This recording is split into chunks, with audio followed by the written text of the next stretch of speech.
చేరిన మీ అందరికీ ప్రభుడును రక్షకుడైన యేసుక్రీస్తు ప్రశస్తమైన నామంలో పరిశుద్ధ అభిషేక అగ్ని పరిచర్య అంతటి తరపున వందనాలు. బయట చెప్తారా? Praise the lord.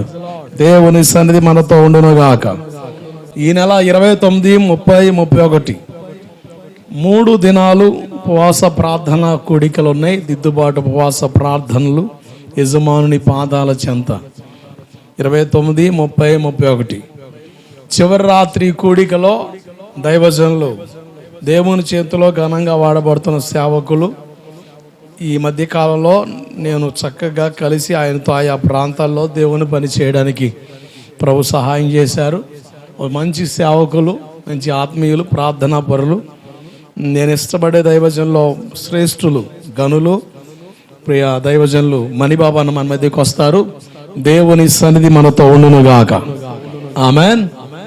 కనుక చక్కగా సిద్ధపడండి. 3 దినాల ఉపవాస ప్రార్థనల కొరకు దేవుని సన్నిధిలో తెల్లవారుజామున, మధ్యాహ్నం, రాత్రి ఇలా 3 పూటలు దేవుని సన్నిధిలో కనపరచబడదాం. దేవుని సన్నిధి మనతో ఉండునుగాక. వాక్య భాగంలోకి వెళ్ళిపోదాం. పిల్లారా చూడండి ఒకసారి. యెషయా పుస్తకం 6వ అధ్యాయం 2వ వచనం భాగాన్ని చదవండి. ఆయనకు పైగా శరాపులు నిలిచి ఉన్నారు, ఒక్కొక్కరికి 6 రెక్కలు ఉన్నాయి. ప్రతివాడు 2 రెక్కలతో ముఖాన్ని, 2 కాళ్ళను కప్పుకొనుచు 2 ఎగురుతా ఉండెను. దేవునికి మహిమ కలుగునగాక.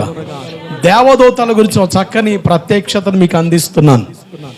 దేవదూతల గురించిన రకరకాల అపోహలు బయట ఉన్న వాళ్ళకి ఉన్నాయి. యేసు ప్రభుని ఎరగని వాళ్ళకి, వాక్యము చదవని వారికి, బైబిల్లో ఉన్న విషయాలు తెలియని వారికి దేవదూతల గురించిన రకరకాల సందేహాలు ఉన్నాయి. కానీ బైబిల్ చదివేవారికి, వాక్యం వినేవారికి దేవదూతల గురించిన చక్కని వివరణ బైబిల్లో ప్రస్తావించబడింది కనుక తెలుసుకోగలరు. మనం 7 రకాల జ్ఞానాల గురించి మాట్లాడుతూ 6వ రక జ్ఞానాన్ని గురించిన ప్రస్తావనలో దేవదూతల జ్ఞానం అని బైబిల్లో ప్రస్తావించబడింది. దేవదూతల జ్ఞానాన్ని గురించి మాట్లాడుతూ అసలు దేవదూతలు ఎవరు, దేవదూతలు ఏ స్థితి కలిగి ఉన్నారు, వాటి పరిస్థితులు ఏమిటి అన్న విషయాన్ని ఎదురు తీసుకొచ్చాను. నేను ఎందుకు దేవదూతల గురించిన వివరణ మీకు ఇస్తున్నానంటే, నేను దేవదూతల గురించిన జ్ఞానాన్ని గురించి నేను మాట్లాడిన మొదటి వారమే నాకు బాగా గుర్తు. మందిరం లేదు, ఇలా బయట 6 బయట సమకూర్చబడ్డాం.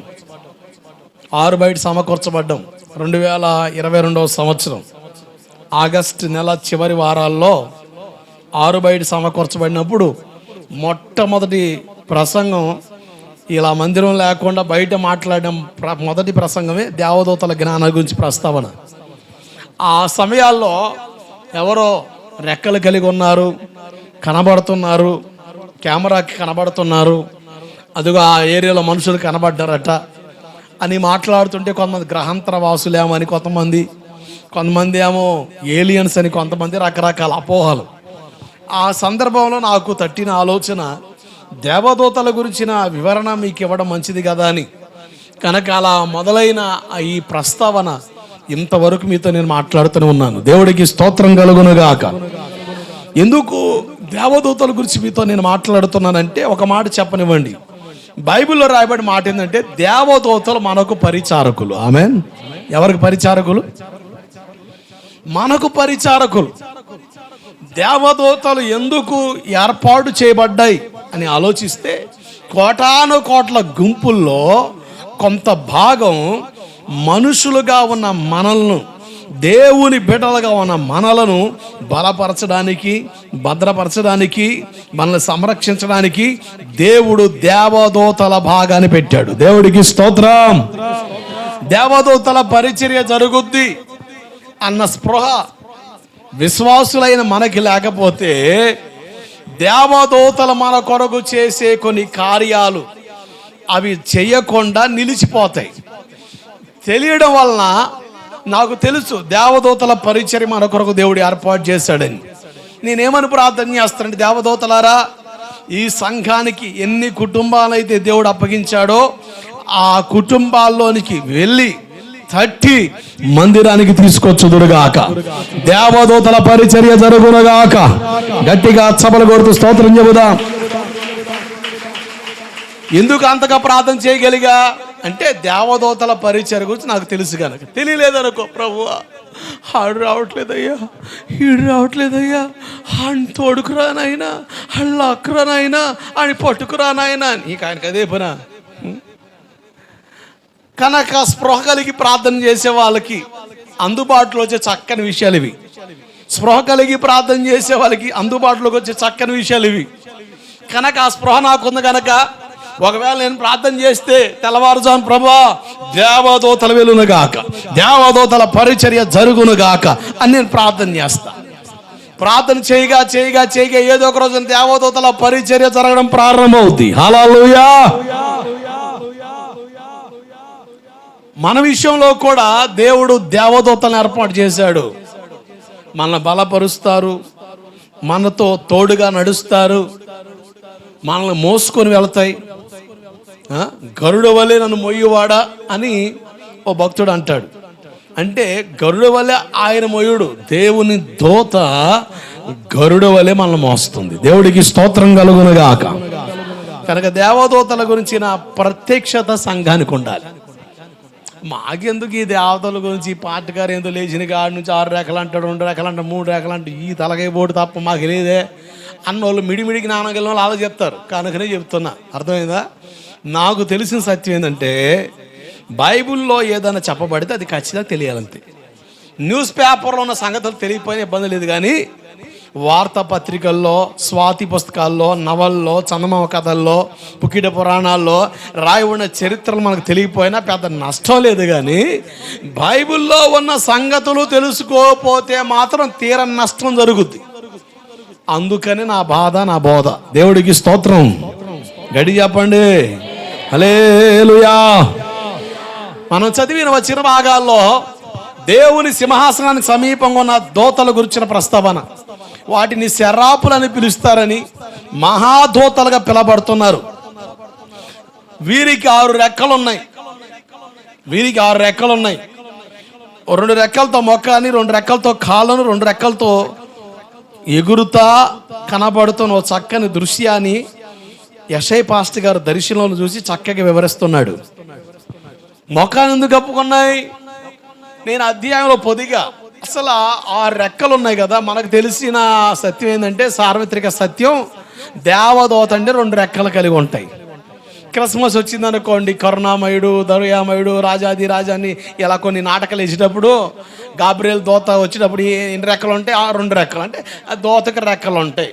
అవగాహన ఉంది. ఎన్ని రెక్కలు ఉంటాయి అంటే గుడ్డిగా మనం చెప్పేది 2 రెక్కలు.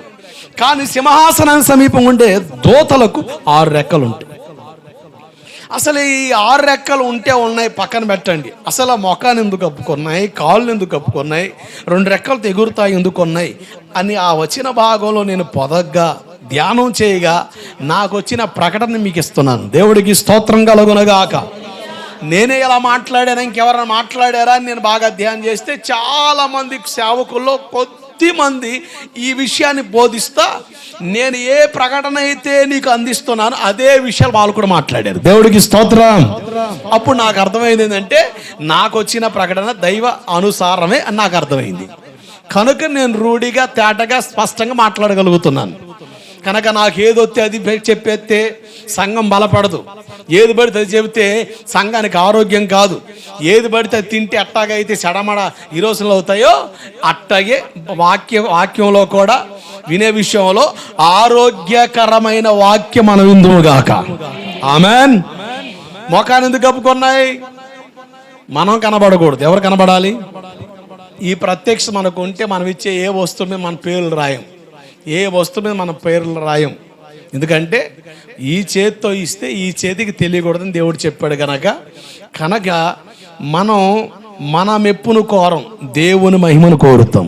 ఆమెన్. కనుక మనం ముఖాన్ని కప్పుకునే అనుభవంలోకి రావాలి. 2 రెక్కలతో కాళ్ళు కప్పుకోవడం అంటే నా ఇష్టం కాదు, నా ఇష్టానుసారం నడిచి తేడా పడ్డాక ప్రభువా నాకెందుకయ్యా ఇన్ని కష్టాలంటే నీ ఇష్టం వచ్చిన నడిచావు, తేడా బట్టి వెనక్కి తిరిగి చూస్తున్నావు. తేడా జరగపోతేనో బతుకు జీవుడు అంట. మన ఇష్టాన్ని జరిగించి తేడా జరిగిన తర్వాత వెనక్కి తిరిగి చూస్తే దేవుడికి సంబంధం లేదు. దేవుని చిత్తానికి అప్పగించుకునే మనసు మనకుందునుగాక.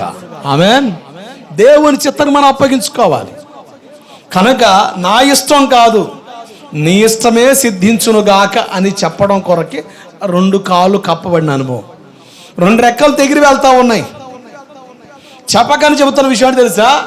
మధ్యాకాశంలో కడబోర శబ్దం వినబడినప్పుడు మనం కూడా పక్షి రాజు వలె రెక్కలు దాల్చి ఎగిరి వెళ్ళిపోతాము. గట్టిగా చప్పలు కొడుతూ స్తోత్రం చెబుదాం. హల్లెలూయా. ఎగిరి వెళ్ళిపోవాలంటే యోబు పుస్తకం 34:20 బలవంతులే దైవికంగా కొనిపోబడతారు అన్న మాట ఉంది. ఏ బలం ఇది? తింటే వచ్చే బలమా, తాగితే వచ్చే బలమా, తేరగా తిరిగి వచ్చే బలమా? కాదు. ఆత్మ సంబంధమైన బలం. ఆత్మ సంబంధమైన బలాన్ని గురించిన ప్రస్తావన బైబిల్ మనం చూడగలం.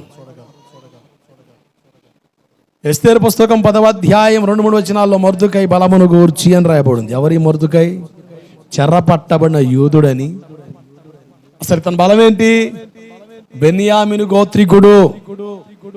ఎవరి బెన్యామిన్? యాకోబు గారికి పుట్టిన కుమారుల్లో చివరి కడసారి కొడుకు. ఇతని అసలు పేరు, తల్లి పెట్టిన పేరు చనిపోతా బెనోని. తండ్రి ప్రార్థించి దేవుని సహాయం కోరాడు. బెనోని కాదయ్యా, దుఃఖపుత్రుడు కాదయ్యా, బెన్యామినుగా కుడి చేతి పుత్రుడిగా మార్చుకున్నాడు. యాకోబు గారి ప్రార్థన ఆశీర్వాదాల వల్ల బెన్యామిను రాజవంశకుడిగా చేర్చబడ్డాడు. దేవుడికి స్తోత్రం కలుగునుగాక. హల్లెలూయా.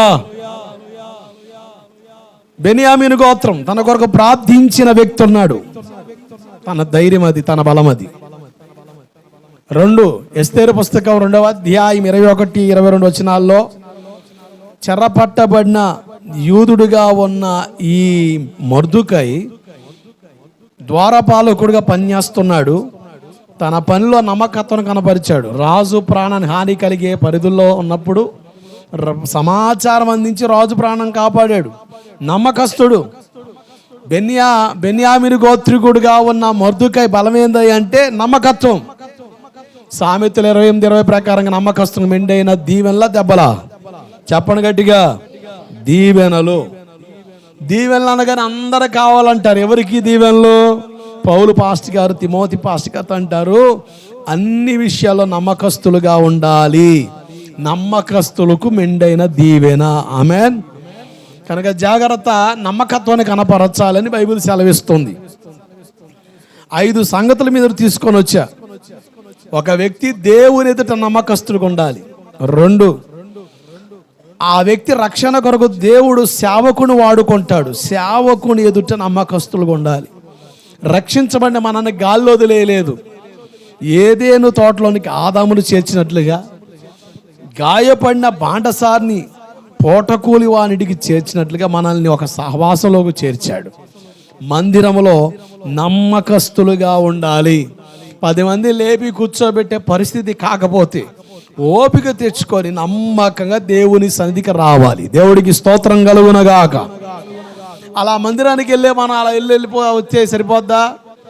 బైబిల్ చెబుతుంది ఆయన భుజములపై రాజ్యభారం ఉంది అని. అంటే సంఘానికి బృహత్తరమైన బాధ్యత ఇచ్చాడు. ఏంటా బాధ్యత? పరిచర్య.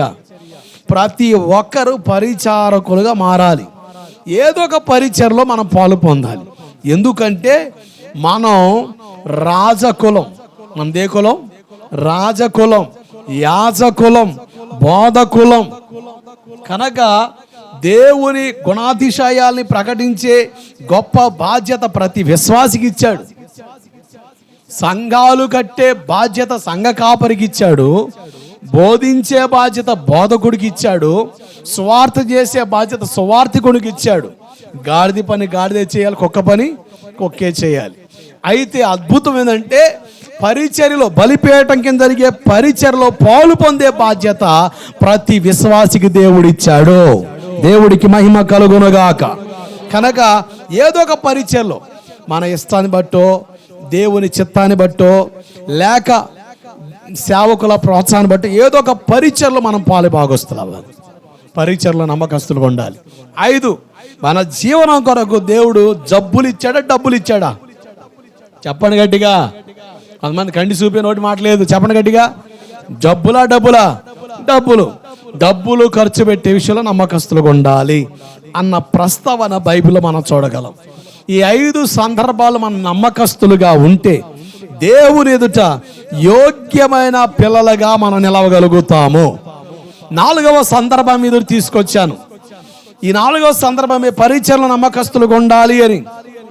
ఈ పరిచర్లో పాలు పొందే బాధ్యత ప్రతి ఒక్కరికి ఉందని చెప్పాను కదా. పరిచర్య చేస్తే ఏం లాభం అండి? ఏదో ఒక లాభం ఉండాలి కదా, ఏదో ఒక ప్రయోజనం ఉండాలి కదా, ఏదో ఒక ఆశీర్వాదం ఉండాలి కదా. ఏంటి లాభం? బైబిల్ చెబుతుంది చూడండి. ఇర్మియా పుస్తకం 33వ అధ్యాయం 22వ వచనం.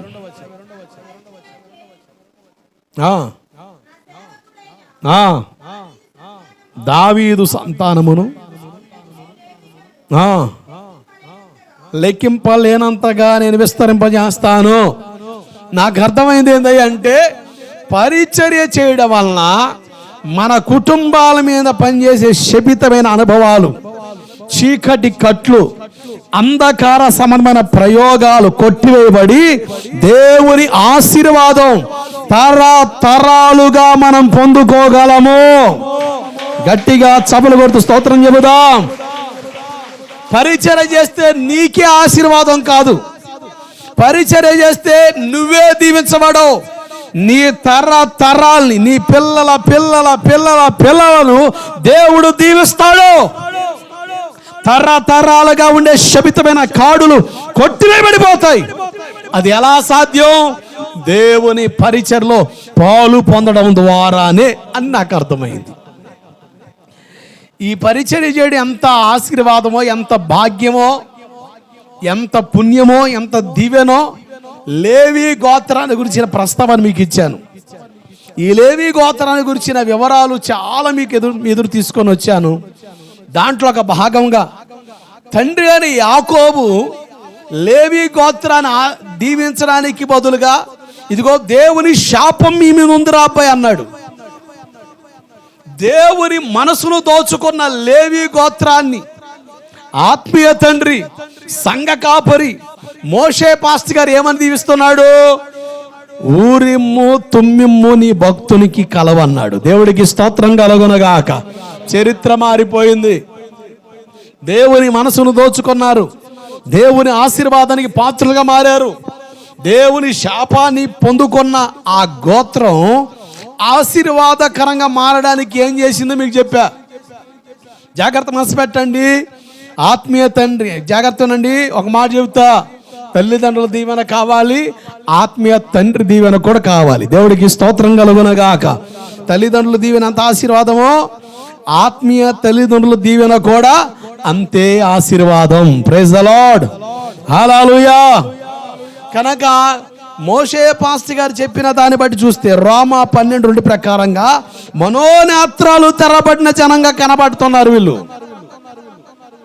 యెషయా పుస్తకం 6వ అధ్యాయం 1వ వచనం ప్రకారంగా రాజైన ఉజ్జియా మృతి పొందిన సంవత్సరం మన అత్యున్నత సింహాసనపై ప్రభు ఆసీనుడై ఉండగా నేను కనులారా చూచాను అన్నాడు. అంటే అంతవరకు దేవుని చూచిన దాఖలాలు యెషయా పాస్టర్ గారికి లేవు. రాజైన ఉజ్జియా మృతి పొందిన సంవత్సరాన ఎప్పుడైతే రాజైన ఉజ్జియా చనిపోయాడో దేవుని దర్శనం చూస్తున్నాడు, స్పష్టంగా చూస్తున్నాడు. ఎవరి రాజైన ఉజ్జియా? దినవృత్తాంతాలు 2వ పుస్తకం 26:16 ప్రకారంగా అతడు స్థిరపడిన తర్వాత మనసును గర్వించి చెడిపోయాను. గర్వాన్ని గురించిన వివరాలు మీకు ఇస్తున్నాను. జాగ్రత్తనండి. బైబిల్లో 5 దేశాలు, 5 జాతుల వారు గర్వించి ఎంత నష్టాన్ని కొడిగట్టిందో, గర్వించడం వల్ల ఎంత నష్టాన్ని అనుభవించారో మీదుడు తీసుకొని వస్తున్నాను. మొదటిగా మోయాబుల గురించి చెప్పాను. రెండవదిగా మీతో నేను మాట్లాడుతున్నాను కదా, ఐగుప్తుల గర్వాన్ని గురించిన ప్రస్తావన మీకు ఇచ్చాను. చూడండి, నిర్గమాకాండం 18వ అధ్యాయం 11వ వచనం. మూలవాక్యం చదవండి త్వరగా. నిర్గమ 18:11 త్వరగా చదవాలి. ఐగుప్తులు గర్వించి, ఐగుప్తుల గర్వం, ఐగుప్తుల గర్వాన్ని గురించిన ప్రస్తావన మీ ఎదురు తీసుకొచ్చాను. ఐగుప్తులు గర్వించడానికి ఒక కారణం ఐగుప్తు దేశాన్ని బట్టి. ఐగుప్తులో ఉన్న ప్రజలు గర్వించడానికి కారణం ఏంటంటే ఐగుప్తు దేశాన్ని బట్టి. ఐగుప్తులో ఏముంది? ఐగుప్తుని గురించిన ఆధ్యాత్మిక అవగాహన ఏం చెప్పబడుతుందో గడిచిన వారం కొన్ని విషయాలు చెప్పాను. మరొక విషయం చూద్దాం. హెబ్రీ పత్రిక 11వ అధ్యాయం 25-26 వచనాలు. హెబ్రీ 11:25-26 వచనాలు. హెబ్రీ పత్రిక 11వ అధ్యాయం 25-26 వచనాలు.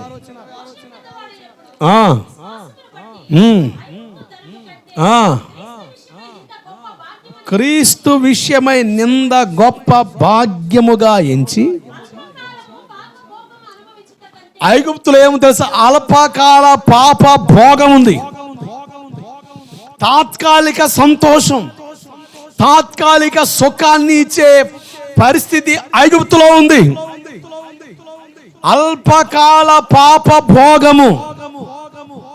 జాగ్రత్త నండి పిల్లారా, ఐగుప్తులో అల్పకాల పాప భోగం అంటే ఎవరైనా ఈ లోక సంబంధంగా ఆనందించాలి, ఆహ్లాదకరంగా ఉండాలంటే ఐగుప్తును కోరుకోవచ్చు.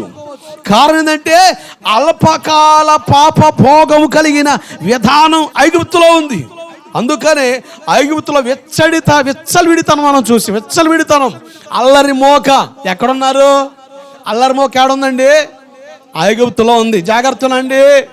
విచ్చలవిడితనం, లెక్కలేనితనం, గందరగోళాలు ఏ ప్రాంతాల్లో ఉంటాయో ఆ ప్రాంతంలో అల్పకాల పాప భోగం ఉంటుంది.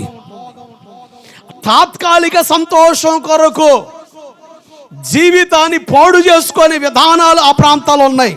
జాగ్రత్త పిల్లారా, అల్లరి మోక, విచ్చలవిడితనం ఏ ప్రాంతాల్లో, ఏ పట్టణాల్లో, ఏ గ్రామాల్లో, ఏ పల్లెల్లో చూస్తామో ఆ ప్రాంతంలో అల్పకాల అల్పజీవులం. ఎప్పుడు చస్తామో తెలియదు, ఎప్పుడు ప్రాణాలు పోతాయో తెలియదు. అల్పకాల సంతోషాల కొరకు మనిషి ఈరోజు పరితపిస్తున్నాడు. జాగ్రత్తనండి. అందుకనే ఐగుప్తుల గురించిన ప్రస్తావన ఏమని ఉందంటే, ఐగుప్తులో అల్పకాల పాప భోగాన్ని బట్టి విచ్చలవిడితనం ఎలాగైతే అక్కడ కనబడుతుందో దాన్ని బట్టి ఐగుప్తు విధానాన్ని గురించిన ప్రస్తావన బైబిల్లో ఇలా రాయబడి ఉంది. ఇర్మియా పుస్తకం 34:13 చదవండి త్వరగా. ఇర్మియా పుస్తకం 34:13.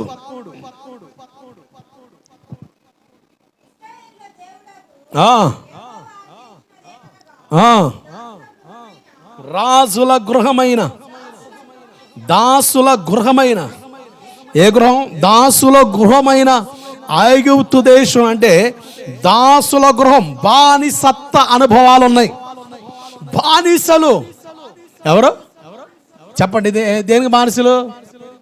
ప్రతిదానికి బానిసలే. కొంతమంది సిగరెట్ బానిసలు అయిపోతారు. సిగరెట్ తాగకపోతే నరాలు జూజూలాగుతాయంట. కొంతమంది చైన్ స్మోకర్లు, అదొక ఆనందం అని కూడా తెలియదు. ముక్కుల్లో నుంచి వదులుతారు పొగ. ఇది ముక్కుల్లో నుంచి వస్తుంటుంది. చైన్ స్మోకర్స్, అదొక ఆనందం, అదొక ఆహ్లాదానికి అనుభవించాలని తాత్కాలిక అల్పకాల సుఖాన్ని కోరుతున్న మనిషి. కొంతమంది జోదం ఈరోజు బెట్టింగ్ యాప్లు వచ్చేసినాయి. చాలా జీవితాలు, చాలా కుటుంబాలు బజారుకెడబడుతున్న బెట్టింగ్ యాప్ల వలన. జాగ్రత్త. దేనికి మనం బానిసలుగా ఉండకూడదు. దేనికి నువ్వు బానిసగా మారకూడదు. ఏముందని చెప్పగలను? టీ కూడా బానిసగా మారకూడదు. దేనికి బానిసగా మారకూడదు? కొంతమంది టీ తాగకపోతే ఆ రోజు, టీ అయితే ఎన్నిసార్లు అయినా తాగుతారండి. తాగి తాగి తాగి తాగి ఆ పేగులు పోతొచ్చేదాకా వ్యవహారం చేస్తారు వీళ్ళు. టీకి బానిసలు. ఒక అతను బాగా టీ తాగుతాడు. అతనికి ఏ సమస్య లేదండి. ఒకటే ప్రాబ్లం, టీ ఉంటే చాలు. వీడిని పాట పాడమంటే పాడడం తెలుసా? టీ ఉంటే నాకు చాలు యేసయ్యా. ఆ టీ ద్రాక్ష వెంటే ఉంటారేసయ్యా, లెమన్ టీ చాలయ్యా, కాఫీ టీ చాలయ్యా అని అన్ని టీలు పేరు పెడతాడు. టీ ఉంటే నాకు చాలు యేసయ్యా. బానిస అంటే ఒక దానికి మనం బలహీనమై దానికి అప్పగించబడిపోతున్నాం. ఈ వ్యక్తిని దేవుడు సేవ చేయమన్నాడు. ఎక్కడ సేవ చేయమన్నాడు అంటే చాలా అడవి ప్రాంతాల్లో. విచిత్రం ఏంటంటే ఇతని సేవకి వెళ్ళిన ప్రాంతంలో టీ తాగరు, టీ దొరకదు, అసలు వాళ్ళు టీ తాగే మనుషులే కాదు. ఇప్పుడు ఆ టీ కోసం ఈ మనిషి దాదాపు 20-30 కిలోమీటర్ల ప్రయాణం కట్టాల. సేవ ఏందో కానీ టీ తాడు సరిపోతుంది మనిషికి. సేవ ఏందో కానీ టీ తాడు సరిపోతుంది మనిషి. ఇక ఆడ ఉండలేక సేవ మానుకొని వచ్చేసాడు. దేనికి బానిస అయిపోయాడు? కొంతమంది తిండికి బానిసలు. ఎవరు? కొండ కాపరమంద అంటారు వీళ్ళని. తిండికి బానిసలు అండి. ఏలాపాలు ఉండదు, అడ్డం పడి తినడమే, రోగాలు పేరుకుపోయేదాకా అడ్డం పడి తినడమే, అడ్డం పడి తినడమే, ఏది పడితే అది ఏలాపాలు లేకుండా తినడమే. తిని లేనిపోని రోగాలు తెచ్చుకుంటున్నాం, అంతకుమించి ఏవి కనబడలే. రకరకాల బానిసత్వాలు, రకరకాల దేనికి మనం వశం చేయబడకూడదు. మనం దేవుని వశములో ఉందుముగాక. దేవుడికి స్తోత్రం, హల్లెలూయా. రకరకాల బానిసత్వాలు, రకరకాల బానిసత్వాలు. ఈ బానిసత్వ అనుభవం ఎక్కడుందయ్యా అంటే ఐగుప్తులో ఉంది. యోహాను సువార్త 8వ అధ్యాయం 34 చదవండి ఒకసారి. యోహాను సువార్త 8:34 త్వరగా. యోహాను సువార్త 8:34. పాపము చేయి ప్రతి వాడును పాపానికి దాసుడని. పాపం చేసే ప్రతివాడు పాపానికి దాసుడు. అప్పు తీసుకునే ప్రతివాడు అప్పిచ్చేవానికి దాసుడే. పాపం చేసే ప్రతివాడు దేనికి దాసుడు? పాపానికి దాసుడు. ఈరోజు రకరకాల వాటికి వ్యసన పొరులుగా మారిపోతున్నాం, వ్యసన పొరులుగా మారిపోతున్నాం. ఏది మనకు వ్యసనంగా మారకూడదు, ఏది మనల్ని ఏలుబాటు చేయకూడదు. ఎవరు ఏలుబాటు చేయాలి అంటే దేవుడే ఏలుబాటు చేయాలి. దేవుడికి స్తోత్రం. అందుకనే సామెతల్లో రాయబడిన మాట చేస్తే చక్కని మాట ఉంది సామెతల్లో, నీ ప్రవర్తన అంతటి మీద దేవుని అధికారం ఒప్పుకోవాలి. ఆమేన్. ఎవరి అధికారాన్ని? మన ప్రవర్తన అంతటిపై దేవుని ఆధిపత్యం ఒప్పుకుంటే నేను చెప్పగలను, దేవుడు మనల్ని పరిపాలిస్తాడు. ఆమేన్. దేవుడు మనల్ని ఏలుబాటు చేస్తాడు. రకరకాల పిచ్చులు ఉన్నాయి మనిషికి, రకరకాల పిచ్చులు ఉన్నాయి. ఏ పిచ్చి నీలో ఉండకూడదు, దేవుడు పిచ్చి తప్ప. దేవుడు పిచ్చి మనకుంటే మనం మనుషులుగా బ్రతుకుతాం, మానవత్వం కలిగి బ్రతుకుతాం, మంచిగా బ్రతుకుతాం, ఏది చేయాలి అది చేస్తాం. అలా కాకపోతే మాత్రం పాపానికి దాసుడు అయ్యావా, ఏది చెయ్యాలి అనుకుంటావు అది చెయ్యవు, ఏది చేయకూడదు అనుకుంటావు అది చేస్తావు, అంతే. ఒక వ్యక్తి పాపానికి దాసుడు, ఒక తాగుబోతుని అడగండి, అతను అంటాడు, కొంతమంది అంటారు, అన్నా ఈరోజు నేను తాగకూడదు అనుకున్నా, ఈరోజు నేను తాగకుండా ఉందాం అనుకున్నా, ఏం అర్థం కాలే, ఆడొచ్చాడు 2 మాటలు చెప్పాడు, అలా తీసుకెళ్ళాడు, అంతే సంగతి. అంటే జాగ్రత్తనండి, నువ్వు చెయ్యకూడదు అన్నది చేస్తావు, చెయ్యాలని చేయలేవు, చెయ్యాలని చేయలేవు. ఒక మంచి పనోడు, ఓ మంచి ప్రయోజకుడు ఒక దానికి వ్యసనపరుడైతే అతడు చేయాల్సిన పని చేయడం మానుకొని చేయకూడదంతా చేస్తాడు. కారణం ఏంటి? పాపం మనిషిని ఏలుతుంది అని అర్థం. ఈరోజు మనిషి ఏడుతున్నాడు. మీరు రోమాపత్రికలో చూడండి, 7వ అధ్యాయంలో పౌలు నెత్తి నోరు కొట్టుకున్నాడు, అయ్యో నేను ఏదైతే చెయ్యాలనుకున్నది చేయలేకపోతున్నాను, ఏదైతే చేయకూడదు అనుకున్నదే చేస్తున్నాను, పాపం నన్ను ఏలుతుంది. పాపం నిన్ను ఏలితే పాపానికి దాసుడిగా మారిపోతావు. పాపానికి దాసుడిగా మారితే వచ్చే నష్టం ఏంటి తెలుసా? మొదటిగా నువ్వు దేవునికి దూరం అవుతావు, దేవునికి దూరం అయిపోతావు, దేవునికి వేరుగా వెళ్ళిపోతావు, దేవునికి దూరంగా నేర్చుకొని పోతుంది. పాపానుకున్న బలం అది, పాపానుకున్న శక్తి అది. కనుక పాపము చేత ఎడబడకుండా ఉండాలి అంటే పాపాన్ని మనం జయించే వారిగా మారాలి. దేవుడికి స్తోత్రం కలుగునగాక. అసలు ఏది పాపం ఏది పాపం కాదు ఏమండి? ఏది పాపం ఏది పాపం కాదు. ఈరోజు చట్టాలు మారుతున్నా కూడా పాపిష్టి వ్యవహారాలు మానట్లే. ఎన్ని చట్టాలు మారినా మనిషిలో ఉన్న దుర్మార్గత పోవట్లే. దేవుని మందిరానికి వచ్చే ప్రజలను, దేవుని మందిరానికి వచ్చే విశ్వాసులను సేవకుడు ఎలా హెచ్చరించాలో ఒక మాట చూడండి.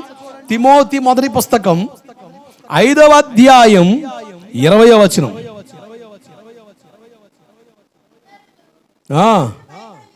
ఇతరులు భయపడు నిమిత్తము ఏంది? ఎవరికి బాధ్యత ఇచ్చింది? ఎవరికండి? ఎవరికి? పాపం చేసే వారిని, పాపిష్టి వ్యవహారాలు బట్టి మిగతా వాళ్ళు పాడవకుండా ఉండాలంటే సంఘంలో సేవకుడు ఏం చేయాలట? అందరి ఎదుట ఏం చేయాలి? అందరి ఎదుట గద్దించాలి. ఇప్పుడు టీవీ చూసే వాళ్ళు ఉన్నారు. అమ్మా శనివారం ఎందుకు రాలే? నేను చూశాను, టీవీ చూస్తున్నావు లే. నువ్వు పాదం ఎందుకు రాలే? నేను చూస్తున్నా, నీ వ్యవహారాలు చేస్తున్నావు, తగాదాలు మారి వ్యవహారాలు చేస్తలే అని చెప్పి మాట్లాడేవాడిని. లేపి మాట్లాడితే అసలు మనిషికి వచ్చినట్టు పొడుచుకొస్తుంది మనకి. ఇదే ఉందా సంఘం? ఈయన పెద్ద పాటరా? ఎక్కడ లేని వాక్యాలని ఈ మనిషి చెప్తున్నాడు. దీనికి మాత్రం డోకాలేదమ్మా. నేను అంటాను, నీకు పరలోకం వద్దంటే అట్టంగా ఏడు. నా మీద కారాలు మిరియాలు నూరు, నా మీద పుస్తకాలు రాయి. నా మీదే కాదు, పాపాల గురించి లోతుగా హెచ్చరించే ప్రతి సేవకునికి సంఘంలో వచ్చే విశ్వాసుల్లో ఎవరికోవాలి కడుపు మండుతూనే ఉంటుంది. అదొక రోగం, అదొక మంట. ఈ మంటకి మేమేం చేసేది లేదు. మేము చెప్పలేదు అనుకో, మేము లెక్క చెప్పాలి. ఒకవేళ అలా చెప్పడం వల్ల నువ్వు మారే పరిస్థితి అనుకో, దేవుడు నన్ను అడుగుతాడే, అలా చెప్పుంటే వాడు మారేవాడురా. నువ్వు చెప్పకుండా వాడిని వెనకలేసుకొత్తివి, వాడు పాడవడానికి కారణం నువ్వే పిన్ని బాబు, నువ్వు నరకని పోదా అంటాడు. ఎవడు లెక్క చెప్పాలి నీకోసం? నేను లెక్క అప్పగించవలసిన వానిగా పనిచేయాలి. దేవుడికి స్తోత్రం కలుగునగాక. మన ఆదివారం ప్రసంగం ఎంతమంది నచ్చిందంటే, నో మోర్ ప్లీజ్. అమ్మో వచ్చి మొన్న ఆదివారం ప్రసంగం ఎత్తద్దయ్యా, వందనాలు బాబు చాలు. అప్పుడప్పుడు ఒప్పుకుంటాం కానీ పొద్దుమానం వేస్తే మేము ఆడ ఏడిచేదయ్యా. అంతకాలం చర్చి మారుకుంటాం కానీ, అంతకాలం చర్చి మారుతాం కానీ ఇది ఒకటే ఉందా ఏంది? అలాగే చేసుకో. దేవుడు నిన్ను నాకు అప్పగించాడు, నువ్వు నా కాడ రాకుండా ఎటు తిరిగావు అనుకో, నువ్వు పోయేది నరకానికి. నువ్వు లోతుగా వేరుపారి నాటబడి లోతుగా వేరుపారి ఫలించావా, నువ్వు నిత్య రాజ్య వారసుడిగా మారుతావు. దేవుడికి స్తోత్రం కలుగునగాక. ఉపశమనం కోసం భక్తి చేసే మహాభక్తులకి నా మనవి ఏంటి? ఉపశమనము కొరకు భక్తి చేసే మహాభక్తులు ఉంటారు. దేవుని దగ్గరికి వెళ్తే ఏదో కడుపులో పరాకొర తగ్గి బాగుంటుందని వస్తున్నానయ్యా, ఆయన ఏగుతున్నాడు, ఆయన ఉతికి ఆరేస్తున్నాడు, నాకు వాక్యంతో పని, చర్చికి వెళ్తే కొంచెం ప్రశాంతం ఉంటుంది అని ఉపశమన భక్తి చేసే వాళ్ళు చెబుతున్నాను. నీ భక్తి భౌతికంగా ఉండకూడదు, నిత్య రాజ్యాన్ని స్వతంత్రించుకొని అనుభవాలోనికి రావాలి. అలా రావాలి అంటే దైవజనుడిగా నేను చేయాల్సిన పరిచర్య నీకు చేయాలి. నేనేం చేస్తున్నా? ఇప్పుడు వాక్య పరిచర్య చేస్తున్నా, నీకు నేను సేవ చేస్తున్నా, నీకు నేను పరిచర్య చేస్తున్నాను. నీ గాయాలున్నాయి, నీలో అంతరంగ గాయాలున్నాయి, వాటిని నేను బాగు చేయాలి, వాటిని నేను మందు రాయాలి, వాటికి నేను ట్రీట్మెంట్ ఇవ్వాలి, వాటిని నేను కట్టుకట్టాలి. నొప్పిగా ఉన్నా, ఇబ్బందిగా ఉన్నా, కష్టంగా ఉన్నా నువ్వు కట్టించుకుంటే, వైద్యం చేసుకుంటే, నువ్వు బాగుపడితే, ఆ గాయం మానితే నువ్వు ఆరోగ్యంగా మారుతావు. దేవుడికి స్తోత్రం కలుగునుగాక. హల్లెలూయా. పౌలు గారు తిమోతి పాస్కత అన్నాడు, పాపం చేసే వారిని అందరి ఎదుట గద్దించమని బైబిల్ సెలవిస్తుంది. ఈ రకం చేస్తే సేవ సర్వనాశనం అవడమే, సంఘాలు సగం కొల్లాలమైపోవడమే. ఏం చేస్తావు అంటే మా పని మేము సక్రంగా చేయలేని పరిస్థితి. అంత ఎందుకండి, ఇదిగో అమ్మా అయ్యా అని చెప్పి పెట్టేటన్నామనుకో, అదిగో అయ్యగారు నన్నే చూపించాడు, అయ్యగారు నన్నే చూసి వాక్యం చెప్పాడు. ఇటువంటి రకాలు ఎడుతున్నారు ఇప్పుడు. మరి ఎటువంటి రకాలు ఉన్నప్పుడు మరి లేపి గద్దిత్తే ఉంటావా? అత్తగారు పద్ధతి కొనదో ఏందని లేపి ఏంది ఎక్స్ట్రా మాట్లాడుతూ, నేను ఒక్కదానే కనబడ్డానా, ఆడు చేయలేదా, ఈడు చేయలేదా, ఆ మనిషి లేదా, నేను చెప్పంటావా అని లెగుతావు. ఎంత మించి ఉపయోగం ఏముంది? లేనిపోని పనికి మాల కోపాలు తప్ప. నేను అంటాను, మనం దిద్దుబాటులోకి రావాలి. ఆమేన్. హల్లెలూయా. ఒకవేళ బ్రతుములాడాల్సి వస్తే నేను నిన్ను నేల మట్టుకు తగ్గించుకొని అడిగే మాట ఏంటి తెలుసా? దేవుని వాక్యానికి అప్పగించుకో. ఆమేన్. నేల మట్టుకు ఒక సేవకుడిగా నేను మాట్లాడే మాట నిన్ను గాయపరిచినా, నిన్ను దుఃఖపెట్టినా, నిన్ను ఇబ్బంది పెట్టినా, అది దేవుని వాక్యమా, దాన్ని స్వీకరించడానికి మనసు కలిగి ఉండు. అది నీకు ఆశీర్వాదం. వైద్యుడు ఎలాగైతే వైద్యం చేసే విషయంలో కాస్త లైట్గా అర్రాకొరా చేస్తే అంతే సంగతి.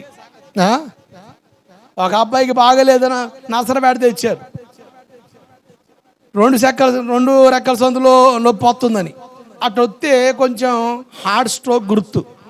ఇక హార్ట్ స్ట్రోక్ ఏమని ఇక ఇంజక్షన్ చేశాడు, వ్యవహారం చేశాడు. ఆ 4-5 రోజులు ఉండి దాదాపు 60-70 బిల్లు వేసాడు.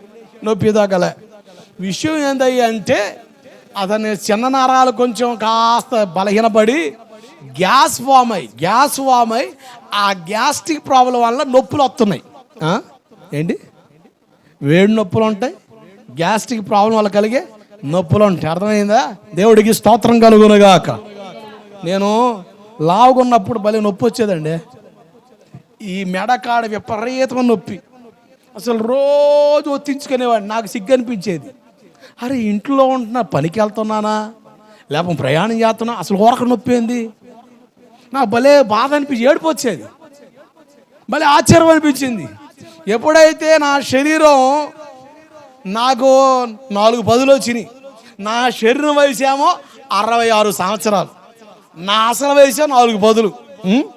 నా శరీరానికి వయసు ఏమో 66 సంవత్సరాలు. అంటే 66 సంవత్సరాల వయసు కలిగినోడు శరీరానికి ఉన్న నొప్పులు నాకు ఏడ్చినాయి.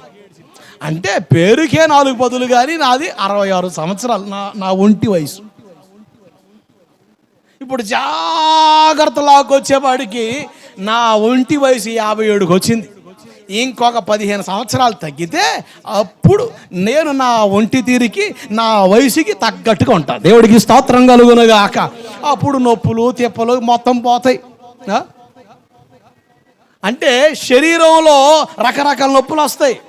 ఈ గ్యాస్ట్రిక్ ప్రాబ్లం కలిగిన నొప్పి అసలు వేరే చోటుకు పోయి చేస్తే అసలు పేగులు పెరిగిపోయి అసలు పేగుల్లో చలనం లేకుండా అయిపోయిందట.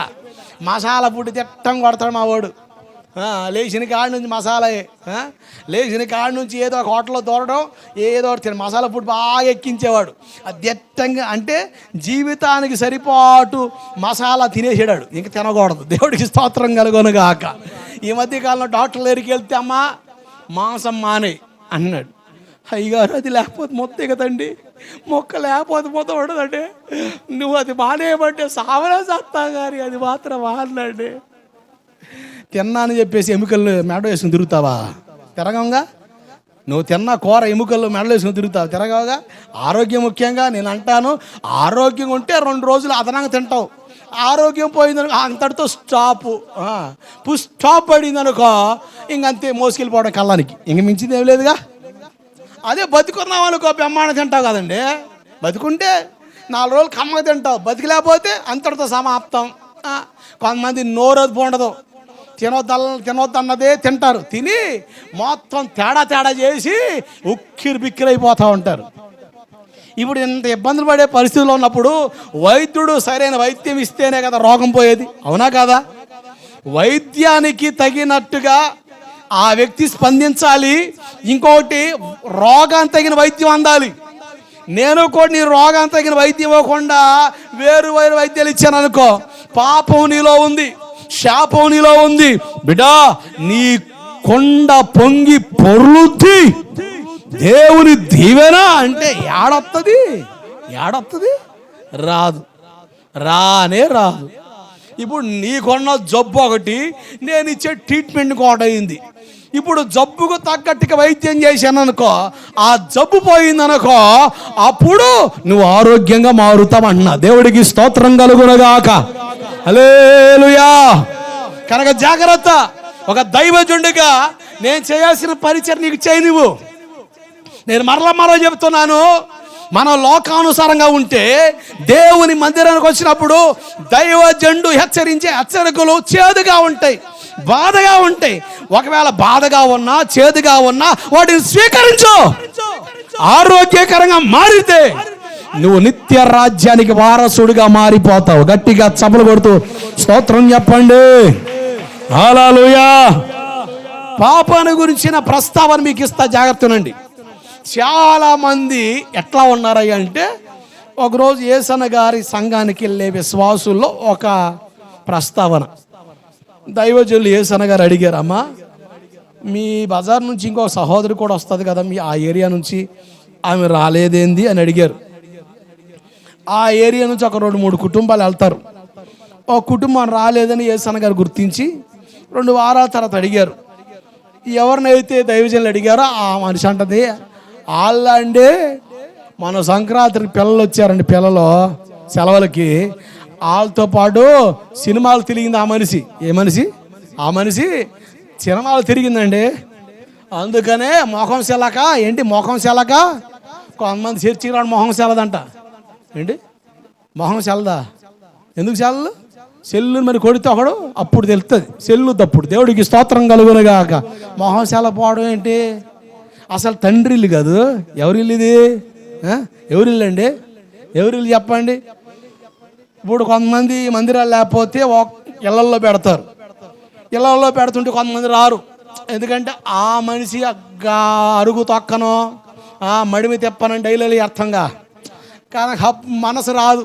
కనుక ఇళ్లల్లో పెడితే రారనే, లేకపోతే ఎవరిని ఆధారం చేసుకుని పెడితే ఓహో ఆ మనిషి అయితే మనం రాములే అని మొదలే హెత్తాడు డైలాగులు.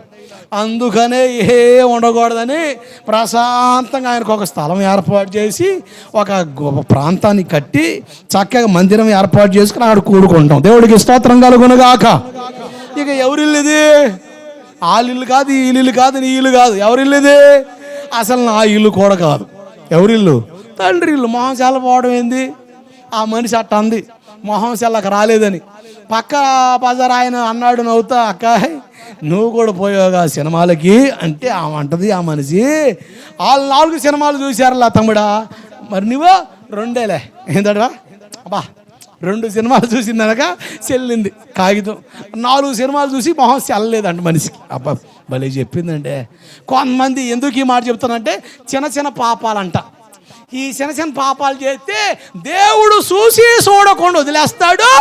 ఏ మూలలో పడి ఆరాధన అంట ఏడుద్వాడ. అబ్బా మూలెత్తాడు నీకు, మూలెత్తాడంట. ఏదో మూలన చీపురు కట్టేసి మూల ఒకటి ఎత్తాడులే, ఆ మూలన పడి ఆరాధన చేస్తావా? భలే విచిత్రం చెప్తారని కొంతమంది. ఏదో పరలోకం పోయి యేసు ప్రభుని ఇంటర్వ్యూ చేసి ఆయన ఏదో సలహాలు ఇస్తే వీళ్ళు చెప్పినట్టు భలే చెప్తారండి. ఒక ఆయన అంటాడు, ఇదిగో ఈ తల్లిని నమ్ముకోండి, ఈ తల్లిని నమ్ముకుంటే తప్పేం కాదు. ఎందుకో తెలుసా? పరలోకంలో ఈ తల్లి గారు కిటికీ కాడుండి ఆమె నమ్ముకున్న భక్తులట కిటికీ కొండ తీసుకొస్తుందట. అబ్బో భలే చెప్పాడండి. ఈ తల్లి నమ్ముకున్న తప్పేం కాదు, ఎందుకంటే ఆ తండ్రికి తల్లి ఈమె కదా, ఈమె నమ్ముకున్న తప్పేం కాదు.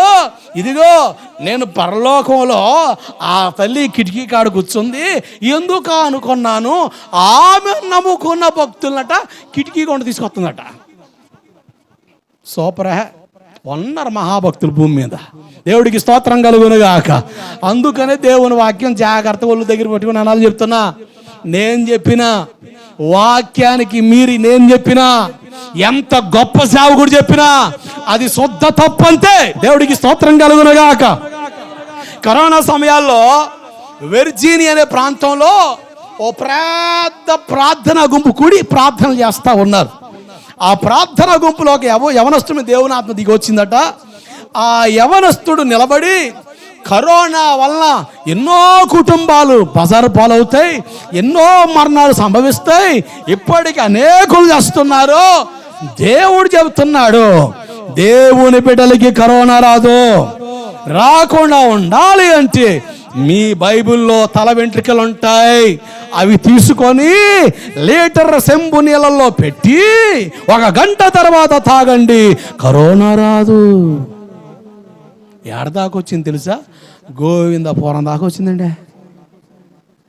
వారయ్యో, ఈ భలే తెలిస్తే మనకే వాక్యం తెలియట్లేదు. నాకు అది బాధ.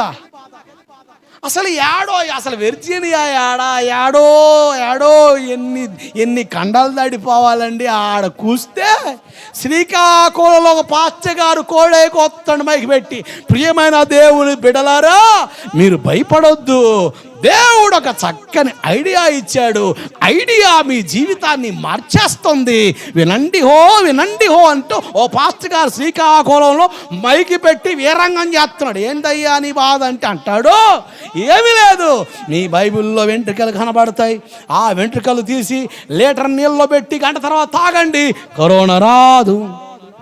దా ఆ టైంలో నేనన్నా దా అటు తాగిరారా. వాడు నన్ను అడిగాడు, ఆల్రెడీ తాగి, అన్నా నీకు తెలిసిందా ఈ వార్త? ఏ వార్త చిన్న? తెలిసిందా ఈ వార్త? ఏ వార్త? లీటర్ నీళ్ళలో ఎంట్రికి పెట్టి తాగేసానన్నా. దారా దా, కరోనా పేషెంట్ ఆడెడతారు తీసుకెళ్తారంట. అన్నా మరే రాదు గారా, దూరా. నేను ఎందుకు ఈ మాట అన్నానంటే, అసలు వీళ్ళు చెప్పారు వాళ్ళు చెప్పారు కాదు, తొంగలో దక్క అవసరమే లేదు. గొప్ప సేవకుడు చెప్పాడు, వీడు చెప్పాడు, అది కాదు. బైబిల్లో ఉందా నమ్మో, లేదా తీసి పక్కన పెట్టి. దేవుడికి స్తోత్రం కలుగునుగాక. అవసరమే లేదా. ఓ గొప్ప సేవకుడు చెప్పాడు అంటలే నేను, నా గొప్ప దేవుడు చెప్పింది వాస్తవం చెప్తున్నాను. ఆమేన్. గట్టిగా చప్పలు కొడుతూ స్తోత్రం చెప్పండి. హల్లెలూయా.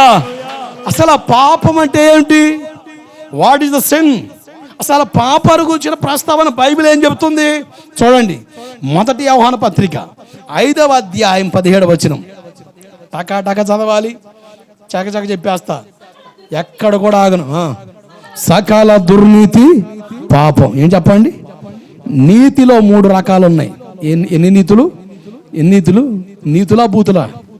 చెప్పండి. ఈనాటి తరానికి నీతులొద్దు, బూతులే కావాలి. బూతులు సినిమాలు బాగా ఆడుతున్నాయంటగా, బండ బూతులు మాట్లాడే బూతులు సినిమాలు బాగా ఆడుతున్నాయంటగా, వాటికి బాగా రసవంతమైన ఆలోచనలు వేస్తున్నారంటగా. జబర్దస్తులు అంతా డబల్ మీన్ డైలాగులు అంటగా. ఏ డైలాగులు? డబల్ మీన్ డైలాగులు అంటగా. వాడికి జనాలు నవ్వుతున్నారంటగా. సిగ్గులేని తరం. ఏ తరం ఇది? సిగ్గులేని తరం. సిగ్గుంటే మనం దేవుని పిల్లలం అయితే అటువంటి జబర్దస్తులు ఈ చూడడం. ఎందుకో తెలుసా? ఆ వాటి వాళ్ళు డబల్ మీన్ డైలాగులే. ఆ బండ ఈ బండ కాదు, పెద్ద బండ నెత్తి మీద నూతిలో దూకు, చేసేదేమీ లేదు, బతికిన అనవసరం. దేవుడికి స్తోత్రం కలుగునుగాక. హల్లెలూయా, హల్లెలూయా. మనకంటూ ఒక బండ ఉంది. ఏ బండ అది? జీవ జలం ఇచ్చిన బండ, క్రీస్తే ఆ బండ. దేవుడికి స్తోత్రం. హల్లెలూయా. బండ బూతులు. ఇప్పుడు నీతులు పనికి రావట్లే, బూతులు బాగా పనికి వస్తున్నాయి. ఏంటి? బూతులు బాగా పనికి వస్తున్నాయి. ఈ ఫోన్ వచ్చిన తర్వాత కొన్ని చెత్త అబ్బో, కొంచెం మంచి ఉంటే 70% చెత్త చెదారమే. ఏం చేస్తాం? జాగ్రత్త. బతకపోతే జీవితాలు బస్ స్టాండ్ అయిపోతున్నాయి కనుక జాగ్రత్త. ఎన్ని రకాల నీతులు ఉన్నాయి? ఒకటి దుర్నీతి. ఏంటి? ఏ నీతి? దుర్నీతి అట దేవుని సత్యాన్ని అడ్డగిస్తుంది దుర్నీతి. రోమా 1:18 ప్రకారంగా దుర్నీతి దేవుని సత్యాన్ని అడ్డగిస్తుంది, దుర్నీతి. 2 స్వనీతి. ఏం చెప్పండి? స్వనీతి. స్వనీతిని బట్టి దేవుడు మన ప్రార్థన ఆలకించడు. అక్కడ సుంకరి, ఇంకెవరు? పరిసేయుడు. సుంకర తగ్గించుకున్నాడు, పరిసేయుడు హెచ్చించుకున్నాడు. స్వనీతి పరుడు. స్వనీతి వలన ప్రయోజనం లేదు. నా 3వ నీతి ఏం తెలుసా? దైవిక నీతి. దేవుడికి స్తోత్రం కలుగునుగాక. ఏ నీతి? దేవుని నీతి, దైవిక నీతి. మనకి ఏ నీతి ఉండాలి? దుర్నీతి ఉండకూడదు, స్వనీతి ఉండకూడదు, దైవిక నీతి మనలోనికి రావాలి. రోమా పత్రిక 10:2 చూడండి త్వరగా. రోమా 10:2.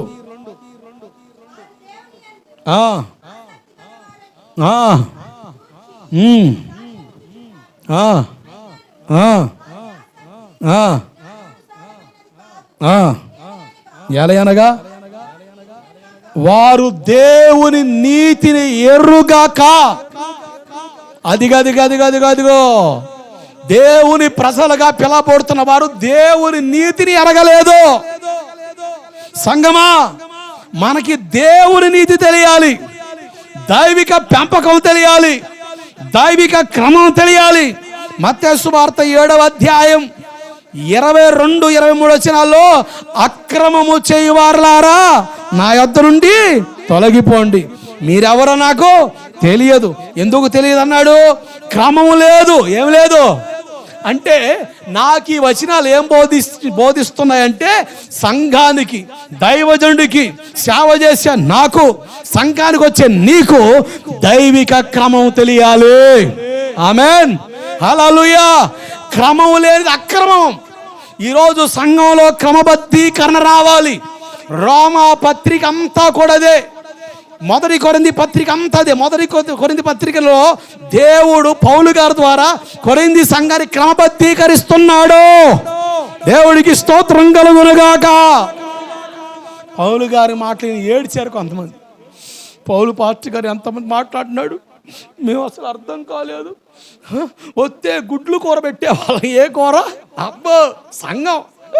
అయ్యగారు వస్తే గుడ్లు కూర పెట్టేవాళ్ళం, అయ్యగారు వస్తే వేడి అన్నం పెట్టేవాళ్ళం, అయ్యగారు వస్తే సందా చదివిచ్చేవాళ్ళం. మమ్మల్ని ఎంత మాట అంటాడా? మరి ఎవరినన్నాలా అమ్మా? ఎవరినన్నాలా? విచిత్రం కదా. నీ సందా దేవుని ఆలోచన మార్చేద్దా? నీ గుడ్లు కూర దేవుని ఆలోచన మార్చేద్దా? విచిత్రం కదా. దేవుని ప్రేమను పెట్టావు కదమ్మా. ఆ పాస్టర్ గారు అంటాడు, గుడ్లు కూర ఎందుకు రమ్మంట. అయ్యగారు మీరు తింటేనే మాకు ఆశీర్వాదం. ఆ డైలాగ్ మరి పేల్చావుగా, మరి మొత్తం తుసని పెడతాం ఎందుకు? బొసగొడతాం ఎందుకు? అందుకనే కదా దెప్పుడు రకాలు కనుకనే ఆశీర్వాదాలు మొత్తం పోతున్నాయి. ఏంటి? ఇచ్చినోడు కొండాలా, పెట్టినోడు కొండాలా, అంతేగాని పెడార్థాలు తీసి మాట్లాడేమనుకో పేళ్ళు లేచిపోతాయి అంటున్నా నేను. దేవుడికి స్తోత్రం కలుగునుగాక. ప్లేట్లు కూడా పేలిపోతాయి, పగిలిపోతాయి, తిరగబడతాయి. కనుక జాగ్రత్త. మనం చేసిన పరిచర్యను మరచిపోటకు అన్యాయస్తుడు కాడు. కొట్టుగట్టిగా హల్లెలూయా. నీవు చేసిన పరిచర్యను దేవుడు మర్చిపోటకు అన్యాయస్తుడు కాడు.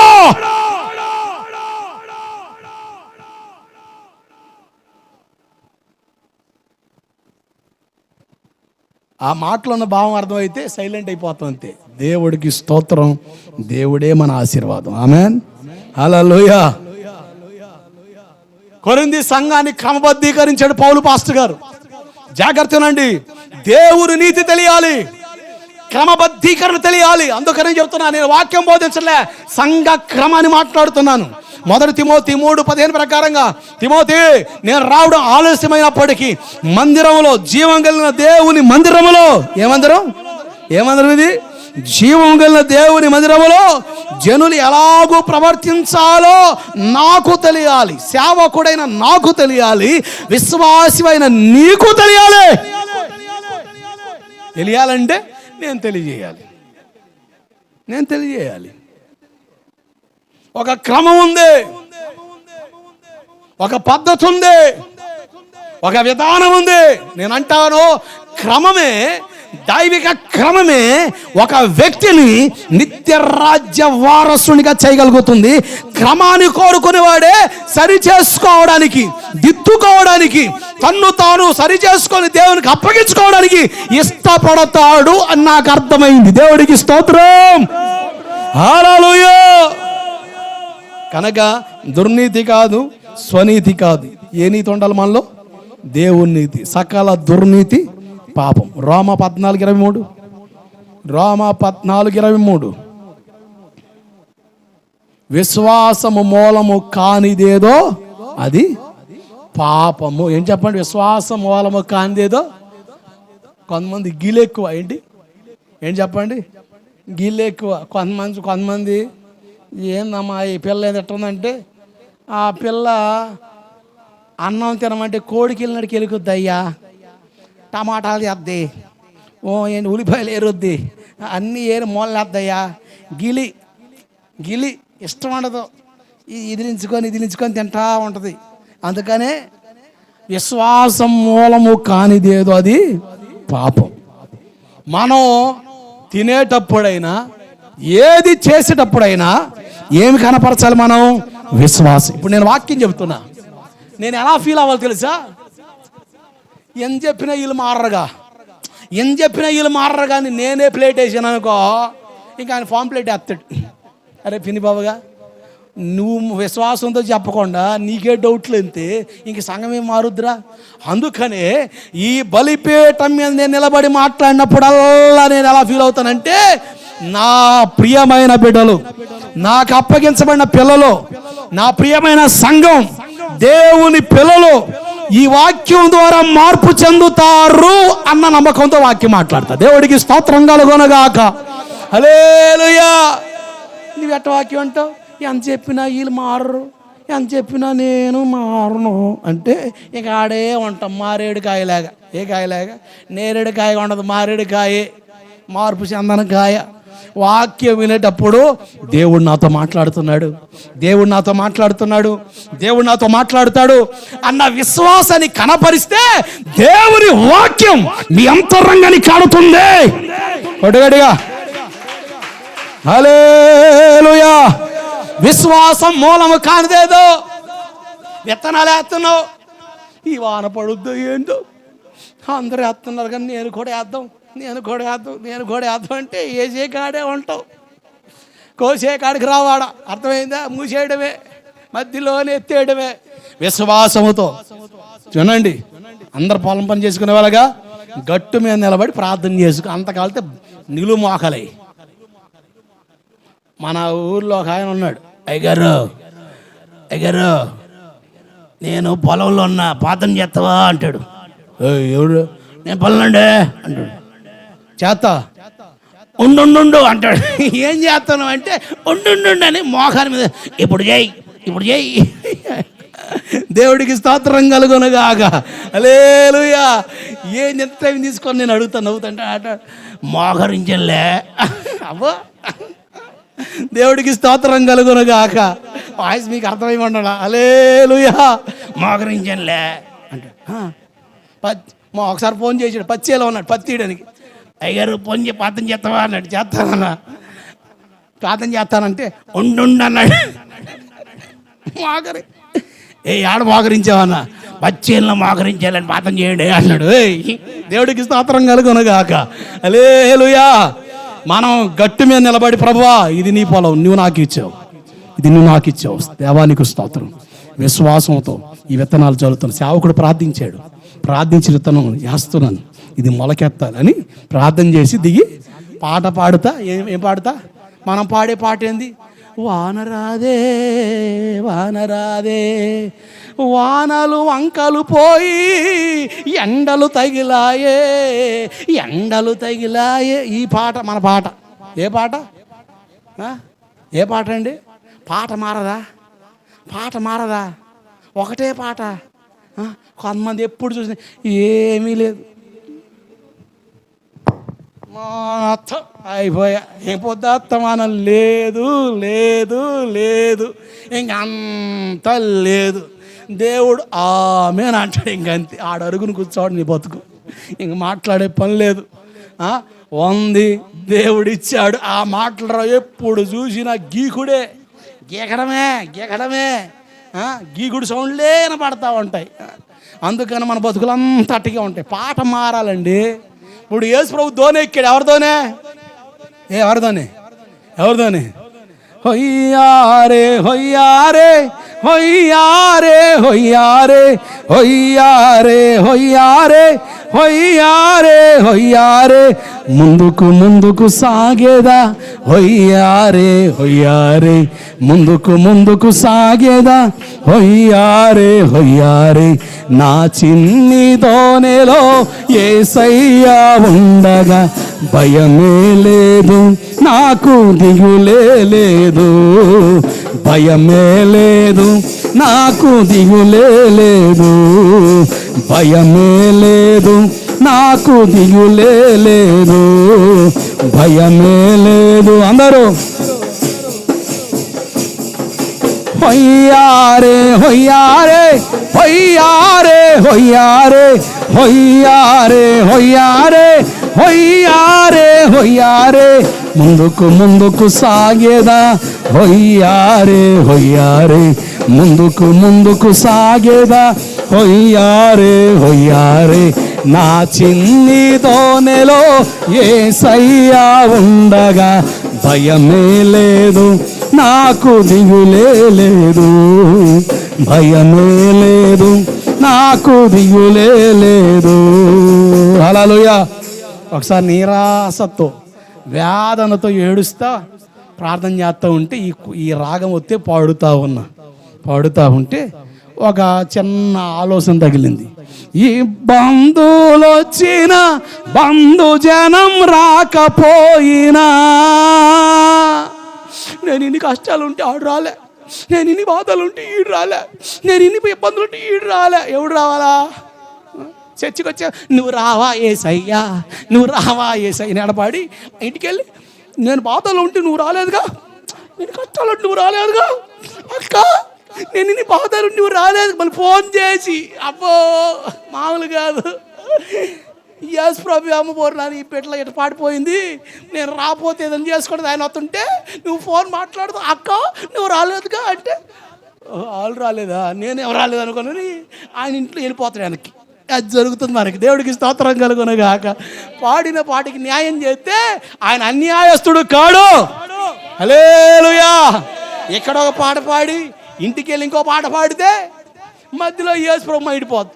ఈడెందురా నాయన ఆడకొచ్చి పాట పాడాడు, ఈడకొచ్చి ఈ పాట పాడుతున్నాడు ఏంది అనుకొని ఆయన కామ్ అవుతాడు. నువ్వు ఎక్కడున్నా, ఏ స్థితిలో ఉన్నా, ఎలా ఉన్నా, నీ పాట దేవుని ఆ మాట అయితే, దేవుని ఆలోచన అయితే నీ బ్రతుకు పాట దీవెనకరంగా మార్చేస్తాడు. హల్లెలూయా. ఈ బంధువులు వచ్చిన బంధుజనం రాకపోయినా,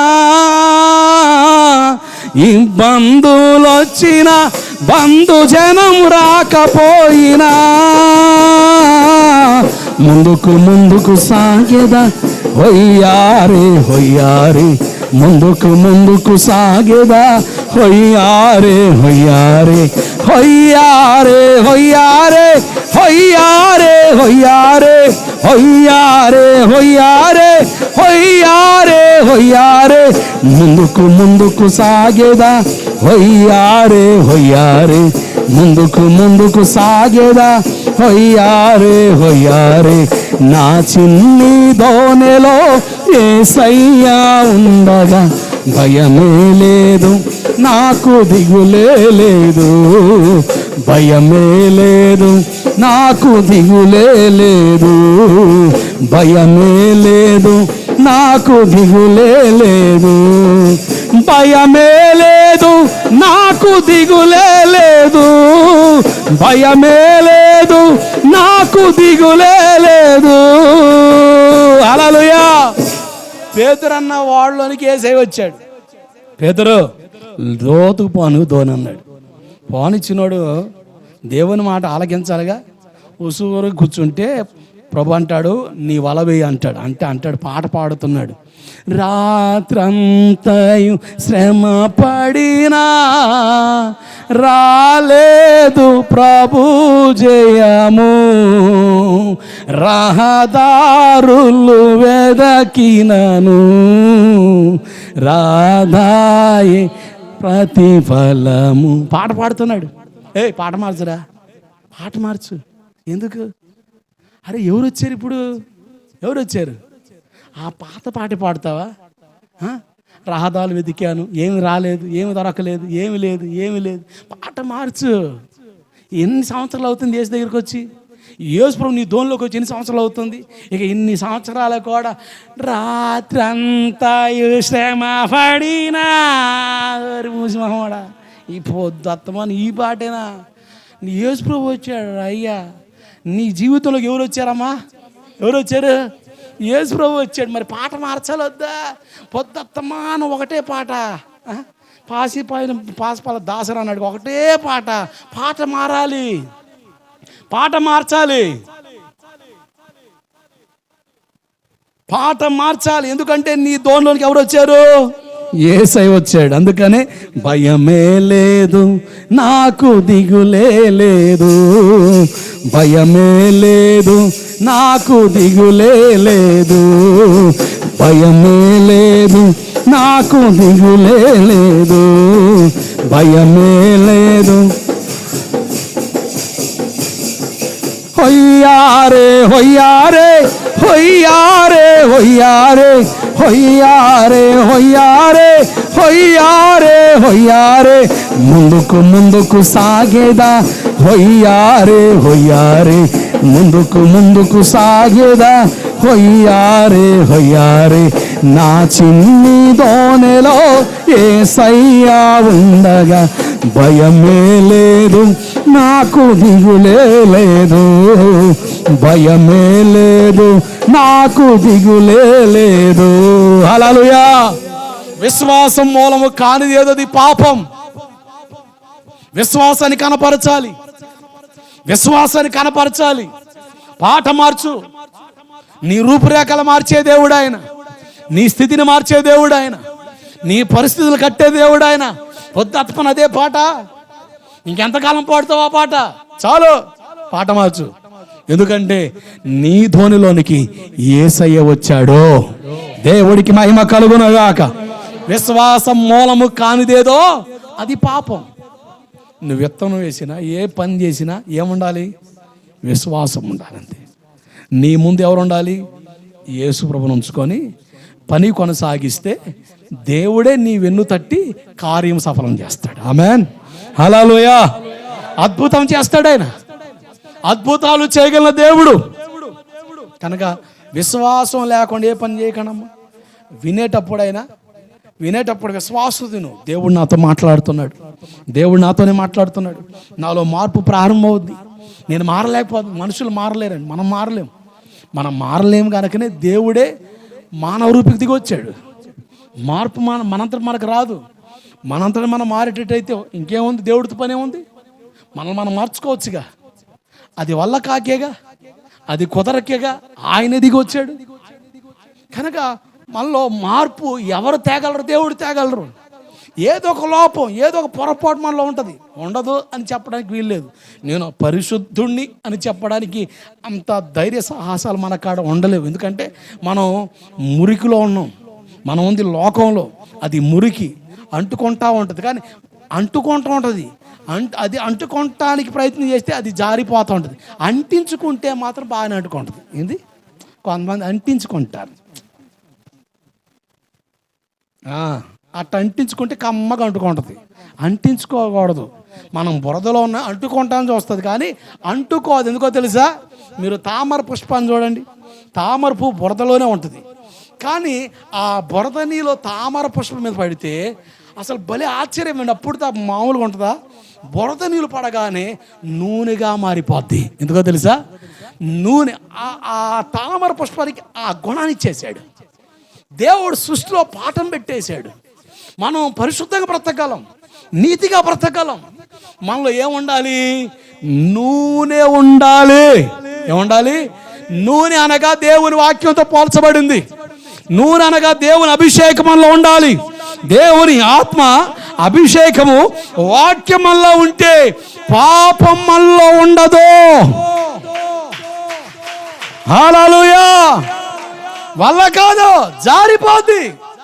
కానీ దౌర్భాగ్యం ఏంటంటే కొంతమంది అంటించుకుంటున్నారు. ఏంటి అంటించుకుంటున్నారు? అక్రమ జీవితాలు, అక్రమ విధానాలు, అక్రమ సంపాదనలు, అక్రమ పోకళ్ళు అంటించుకుంటున్నారు. అది నీకు నష్టం, అది నీకు నష్టం. ఇప్పుడు నేనున్నానండి, నేను దేవుని బిడ్డని, దేవుని వాక్యం తెలిసి కూడా అక్రమంగా నడిస్తే నష్టం ఎవరికి? దేవుడికి కాదు, దేవుడికి కాదు. దేవుని నామం దూషించబడడం వల్ల శాపం మనకే. అలా ఉండడం వల్ల నష్టం, కష్టం, బాధ, వేదన, దుఃఖం ఎవరికి? నీకే. పాపంలో వ్యక్తి భయపడతాడు. పాపంలో వ్యక్తిలో భయం భయం భయం భయంగా బతుకుతాడు.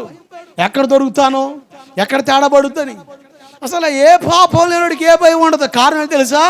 పరిశుద్ధ జీవితం మనల్ని ధైర్యపరుస్తుంది. దేవుడికి స్తోత్రం కలుగునగాక. మొదటి యోహాను పత్రిక 3:4 చూడండి. అక్కడ రాయబడిన మాట ఏం తెలుసా? ఆజ్ఞ అతిక్రమమే పాపం. ఏంటి? ఆజ్ఞ అతిక్రమమే పాపం. ఆజ్ఞ అతిక్రమిస్తే పాపం, దేవుని మాట మీరితే పాపం. మీరు మొదటి సాముయేలు పుస్తకం 15వ అధ్యాయం 24 చూడండి ఒకసారి. మొదటి సాముయేలు పుస్తకం 15:24 ముగిస్తాను.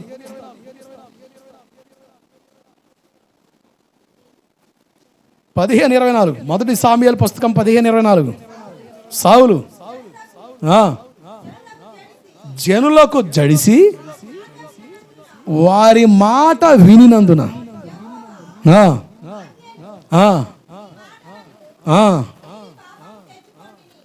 సౌలు ఇప్పుడు ఏడుస్తున్నాడు. దైవజెండా, నేను జనాలకు తడిశాను, జనాలకు భయపడ్డాను. ఇదిగో ఇలా చేయపోతే మేము రాం, ఇలా చేయపోతే మేము ఉండం అని వాళ్ళు బెదిరించారు. ఆ బెదిరింపులు భయపడ్డాను నేను, జనాలకు తడిచా. కొన్ని కుటుంబాలు చక్కగా దైవిక క్రమం కలిగిన సంఘాలకు వస్తుంటారు కదా, దైవజనులు మేము హెచ్చరికలు ఇస్తూ ఉంటాం. ఇలా ఉండకూడదు, ఇలా ఉండకూడదు, ఇలా ఉండకూడదని. ఇలా ఉంటేనే వస్తాం, ఇలా ఉంటేనే చేస్తాం అన్నప్పుడు వాళ్ళు ఏమని చెప్తారంటే రాజీ పడిన అనుభవాలు చెప్తారు. అయ్యా, మేము కూడా దేవుని సంతోష పెట్టాలని ఆశపడ్డాం, మీ మాట ప్రకారం నడవాలనుకున్నాం. కానీ మా బంధువుల్లో కొంతమంది ఇలా చేయకపోతే రాము అని కూర్చున్నారయ్యా, ఇలా చేస్తేనే మేము వస్తామంటున్నారయ్యా. కనుక రేపొద్దున మా శుభకార్యాలకి మా ఇళ్ళకి రామంటున్నారయ్యా. కనుక మేము ఇలా చేయాల్సి వచ్చింది అని సేవకుల దగ్గర దుఃఖపడతా ఉంటున్నారు. జాగ్రత్త నడుపులారా. సౌలు కూడా అలాగే ఏడుస్తున్నాడు. ఏమని? ఈ జనులకు జడిసి వాళ్ళ మాట విని నేను దేవుని మాటను ధిక్కరించా. దేవుని మాటను ధిక్కరించడం పాపం, దైవజనుడి మాట ధిక్కరించడం పాపం. దైవజనుల మాట ధిక్కరించడం పాపం.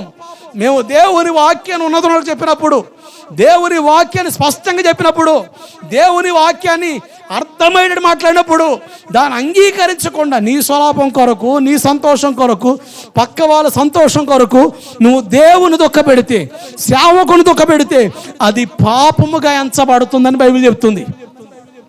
మేము మా సొంత నిర్ణయాలు చెప్పామనుకో, మా సొంత ఆలోచనలు చెప్పామనుకో, అది నువ్వు చేయకపోయినా ఇబ్బంది ఏమీ లేదు. అది దేవుని వాక్యమా? దేవుడు దీవిస్తాడు. ఓ పాస్టర్ గారి గురించి నేను విన్నా, భలే ఆశ్చర్యపోయా.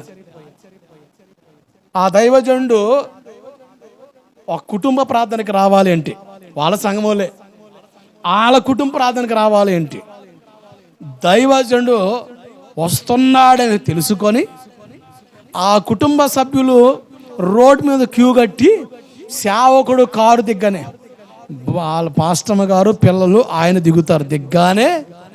దిగ్గానే మోకరించి వందనాలు చెప్పాలంట. ఏంటి మోకరించి వందనాలు చెప్పాలంట. చెప్పడమే కాదు, పూలు చల్లుకుంటా ఇంట్లోకి తీసుకురావాలంట. ఎక్కడికి? పూలు చల్లుకుంటా ఇంట్లోకి తీసుకురావాలంట. ఆయన కూర్చొనే మంచం పరుపు కొత్తదిగా ఉండాలంట, పాతది ఎత్తి ఊరుకోడంట. అది శాపం అంట.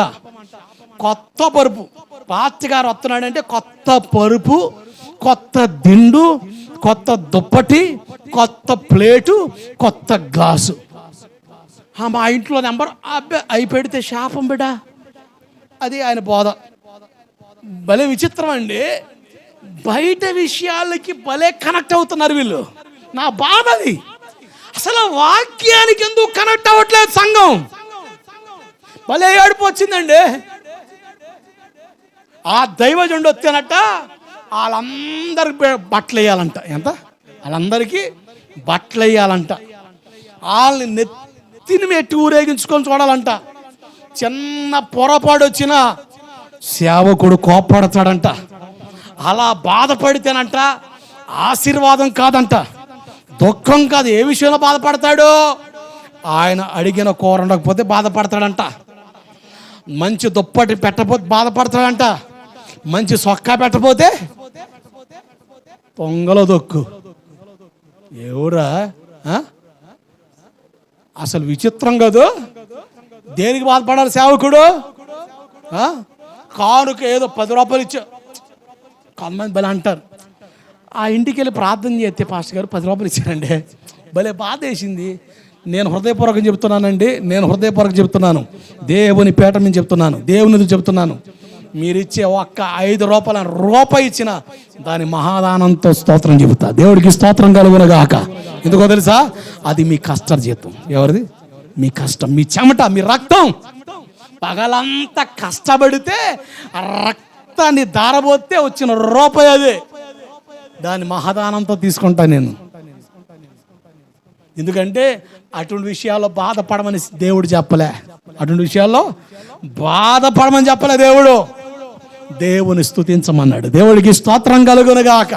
పనికి మాల బాధలు సరియే. నాకు ఒక మంచి సొక్కా పెడబో ఫీల్ అయితే నీకు శాపమా? ఉన్నది పెట్టాడు, సంతోషపడు, దేవుడికి స్తోత్రం. దానికి ఫీల్ అయితే శాపం వస్తుందా? దేవుని వాక్యం వినపోతే కోప్పడు. మందిరానికి వచ్చి నిద్రపోతున్న కోప్పడు. దేవుని వాక్యం దగ్గరిస్తే కోప్పడు. దేవుని వాక్యం దుఃఖపడు. అటువంటి విషయాల్లో దైవ చిత్తములో ఉన్న విషయాలు మేము దుఃఖపడితే అది మీకు నష్టం. అంతేగాని మా స్వలాభాలు, మా సొంత ఆశల కొరకు మేము ఫీల్ అయితే నీకేం కలగదు. దేవుడు ఓరకనే ఫీల్ అయిపోడు. దేవుడికి స్తోత్రం కలుగునగాక. హల్లెలూయా. పిచ్చి పొరపాట్లు అండి, పిచ్చి మాటలు. ఒక ఆయన కూర్చుంటే పాలు పోస్తున్నారు ఆయన మీద. ఏం పోతున్నారు? ఆయన జుట్టు ఎరబోతున్నాడు. పాలు తేండరా అని కేకలేస్తుంటే చుట్టుపక్కల వాళ్ళు పాలాభిషేకం చేస్తాం, ఈ గారికి పాలాభిషేకం చేస్తాం. అయ్యో లేట్ అయితే కోప్పడతాడు రా. అయ్యో ఎవరు? పాలు పోయి కోప్పడతావా? ఈ కమ్మ చేస్తున్నా. అస్సలు నా బాధది. అసలు బయట విషయాలు చేస్తున్నవే, దేవుని వాక్యాన్ని తుంగల మొక్కుతున్నావు. అవి తీసి పక్కన పెట్టు. మత్తయి సువార్త 15లో ఏమన్నా తెలుసా? మనుషులు కల్పించు పద్ధతులు దైవోపదేశములుగా భావించి నన్ను వ్యర్థంగా ఆరాధిస్తున్నారు అన్నమాట వాస్తవం కాదా? ఏం నేర్పాలి మేము మీకు? ఏమి నేర్పుతున్నాం మేము? ఒక సంఘ కాపరిగా సార్వత్రిక సంఘానికి వచ్చిన దుఃఖం ఉంది. మనం ఆ వైఖరిలోకి వెళ్ళకూడదు. నా బాధ ఒకటే. దేవుడు నాకు ఇచ్చిన సంఘాన్ని, దేవుడు నాకు ఇచ్చిన బాధ్యతను పరిశుద్ధ సంఘముగా కట్టాలి. హల్లెలూయా, హల్లెలూయా. ఏది కూడా బయట నీళ్ళ లోపల రాకూడదు. మా స్వలాభాలు చంపుకోవాలండి. మా స్వలాభాల కొరకు మేము పని చేయకూడదు. కక్కుర్తి పడుతున్నాం. నేను అటువంటి వాడిని అస్సలు ఒప్పుకోను. నువ్వు బాధపడలే. కొన్ని ఏరియాలో సందర్భాన్ని చెబుతున్నా. ఓ పార్టీ గెలిచింది అనుకోండి, వాళ్ళ కాడిపోయి ఒక 50,000 ఇస్తారా చర్చికి, గోడ కట్టి పెడతారా చర్చికి, కోలాయిలు పెడతారా చర్చికి. 5 సంవత్సరాల తర్వాత మళ్ళా గవర్నమెంట్ మారింది, వాళ్ళ కాడిపోయి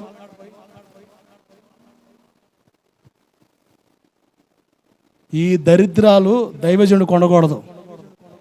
ఇదిగో ఈ సోపాల గురించి చిన్న వదం తినబడింది నాకు. సందర్భాన్ని చెప్తున్నా. నరసలపేట ప్రాంతంలో ఒక కుటుంబం మేలు పొంది ఒక 4,000 చేతిలో పెట్టారు నాకు. ఏదైనా వస్తువు తీసుకురండి పాస్టర్ గారు చర్చిలోకని. అప్పుడు నాకు కోట ఉంది, ఆ నెలలో కోటలు ఉన్నాయి, కోటలు పెట్టవచ్చు. నేను అటు పెట్టను, ఎవరైనా ఎదిగితే దానికి పక్కన పెడతా. నేను ఒక రోజున పేటకి వెళ్దాం అంటే నా గుంటూరులో అడిగితే చాలా రేట్లు చెప్పారు, నాకు 4,000 ఉన్నాయి. వేరే అబ్బాయి నాకు ఫోన్ చేశాడు, రవి అయ్యా నేను పేటకి వెళ్ళ బండి ఎత్తామని. నేను కూడా పేటకి వెళ్ళాలి రా అబ్బాయి అన్న. వాళ్ళిద్దరు 3 కుర్రోళ్ళు వచ్చారు. అరే బండి ఉంది అబ్బాయి వెళ్ళండి అంటే, ఆ బండికి వాళ్ళు ఉన్నారని నాకు లేదన్నాడు. సరే నేను ఆడ దేబెట్టి పోతానని పోయి వచ్చేటప్పుడు రోడ్డు మీద ఈ సోఫా సెట్లు అమ్ముతున్నారు. ఈ సోఫా సెట్లు మాకియా బేరం కుదరాలి అంటే 6,000 ఇవ్వాలి అన్నాడు వాడు. ఓరే 6,000 ఇవ్వను, 4,000 ఉన్నాయి అన్న. అట్ట అయితే కుదరదు, చర్చికి అయ్యా నీకు వందనాలు దండం పెడతారా నాయన. ఏముందిరా దీంట్లో కూడా అంటే, మీకియా బాధ అనిపించినా ఇబ్బంది లేదు పాస్టరు, మాకి 6,000 ఇస్తేనే ఇస్తామంటున్నాడు వాడు. అంత ఒక కారు వేసుకొచ్చింది. నేను అన్నా అరే ఆశీర్వాదం రా అయ్యా, అరే హిందీ వాడు నీకు దండం పెడతారా అంటే, ఈ చెక్క గట్టిది పాస్టరు, ఇది మంచిది సూపర్ సోఫా సెట్టు అంటున్నాడు. 3 ఇస్తా, 3 పేరు ఒకేసారి ఇచ్చేస్తానని ₹60,000 కడితే ఇస్తాను అంటున్నాడు. అట్లా నిలబడ్డా కాసేపు. నాకాడ ఉన్న 4,000 అతను కలపడం లేదు. నిలబడితే ఒక ఆమె వచ్చింది, ఆమె మొత్తం కొనేసింది. పాస్టర్ గారు మీరు వచ్చి బేరం అడిగిన తర్వాత ఈ మొత్తం ఎత్తిపోయింది ఆమె, కనుక మీరు త్వరగా వచ్చి ఈ పట్టుకుపోండి అన్నాడు. నేను ఇంటికి వెళ్ళి రావాలరా, టాటా ఏసి ఉంది, బాడీకి నేను కట్టలేను రా నాయన అని చెప్పా. మీరియా ఇప్పుడు వస్తారన్నాడు. ఒక అర్ధగంట టైంకి పోతానన్నా. ఆడవాడికి వీళ్ళు ఫోన్ చేస్తే ఎవరు అందుబాటులో రాలే.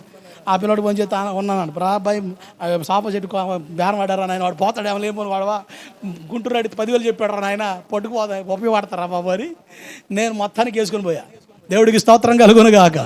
హల్లెలూయా. నేను గమనిస్తుంది ఒకటే, నా స్వలాభం కొరకు సంఘాన్ని నేను పాడు చేయకూడదు. నా స్వలాభం కొరకు నేను సంఘాన్ని పాడు చేస్తే నేను దేవుని దృష్టిలో సేవకుని కాలేను. ఆమేన్. అందుకనే న్యూట్రల్గా ఉన్నా. ఎవరన్నా ఎలక్షన్ టైంలో డబ్బులు పంచుకుంటూ వస్తారు కదా, కొంతమంది భలే మన పార్టీ గారికి కూడా ₹2 ఇద్దాం ఖర్చు పెట్టుకుంటాడుగా, అందరికి ఎత్తనంగా ఇస్తే బాగుంటాడు. వచ్చారు ఒకళ్ళు, అయ్యా మీరు బాధపడ్డ పారలే, మీకు దండం పెడతా, వద్దురా నాయన తీసిపోండి అన్న. అయ్యగారు అందరికి ఇస్తాను మీకు కూడా ఇస్తే బాగుంటుందని వచ్చామండి. వచ్చా అది అయ్యా చేసి వద్దు, మీరేమనుకోవద్దు, వద్దు. లేకపోతే మిమ్మల్ని అడ్డపడి చాలా సంపాదించేవాడిని. నాకు ఇన్ని తిప్పలు ఎందుకండి, నీ పార్టీ పెట్టుకొని ఆ కొంత వాళ్ళ పార్టీ వాళ్ళ కొంత లాక్కొనివాడిని. మీరేమంటారు, మా పార్టీ గారు మామూలుడు కాదురు, మహా తెలివి కాదు, మహాముదుర్రు, ఏడయ్యాలో ఆడేస్తాడు రా అంటారు. కొంతమంది ఏమంటారు, ఈడేం పాస్టర్ లేచిన కాడ నుంచి గెలిస్తే ఆడుకొచ్చుకొచ్చుంటాడా అండరా విలువ ఉంటుందా? సేవ చేసిన ఉపయోగం ఏముంది? అందుకని ఇలా ఉన్నా. దేవుడికి స్తోత్రం కలుగునుగాక. కొంతమందికి అర్థం కాలేదు, అర్థం కాకపోతే దేవుడికి స్తోత్రం. నేను మాత్రం ఇలాగే ఉంటా. దేవుడికి స్తోత్రం కలుగునుగాక. హల్లెలూయా. లేకపోతే ఎన్ని మీకు ఇళ్ళ స్థలాలు రాలే, గారు కూడా ఒకటి ఇప్పితే ఏందట నీకు కరువు వస్తుందా, ఏంది ఆశీర్వాదం వస్తారా ఏరా అనొచ్చుగా. వద్దు, ఎందుకు అవసరంలే మీరు ఇస్తారుగా, నాకు దేవుడు ఇస్తాడుగా చాలు. దేవుడికి స్తోత్రం కలుగునుగాక. ఈ పీనాసి వ్యవహారాలు పిచ్చి వ్యవహారాలు చేసి సేవను పాడు చేసే విధానాలు ఉండకూడదు. ఈ దేవుడు ఒప్పుకోడు. నేను చేసిన ఎవడు చేసిన ఒప్పుకోడు. దేవుని వాక్యాన్ని ఘనపరిస్తేనే దేవుడు సేవను ఆశీర్వదిస్తాడు. హల్లెలూయా. ఎంత ఖర్చు రాలి, ఎంత కష్టమైన రాలి, దేవుడిచ్చిన ప్రజలు మీరున్నారు. ఆకాశం ముందు దేవుడు ఉన్నాడు. దేవుని సన్నిధిలో విశ్వాసం కలిగి ప్రార్థించగా దేవుడు మార్గాలు తెరవక తప్పదు. ఆమేన్. లేటెస్ట్ గానే చేస్తాడు దేవుడు. హల్లెలూయా. ఆశ్చర్యకరుడు. దేనికి కక్కుర్తి పడే పనులు అవసరం లే. ఇలా కక్కుర్తి పడి చేసే పనులకి మీకు శాపాలు వస్తాయి, మీరు గెలవరు, మీరు నిలవరు. ఈ దరిద్ర మాటలు ఎక్కడ కూడా దేవుడు ఆమోదించడు, తీసి పక్కన పెడతాడు. అలా పలికితే మేము దేవుని దృష్టిలో సేవకులమే కాదు, నేను మనుషుల దృష్టిలో ఎలాగున్నా నచ్చితే మంచోడు అంటారు, నచ్చబోతే ఆ మంచోడు కాదు. నరం లేని 44 కోణాలు తిరుగుద్ది. ఎటైనా తిరగని, శాపం మాత్రం తెచ్చుకోకండి. కీడు మాత్రం తెచ్చుకోకండి, నష్టాన్ని మాత్రం తెచ్చుకోకండి, కష్టంలో పడకండి. నాకు తెలిసిన ఇష్టమేం తెలుసా?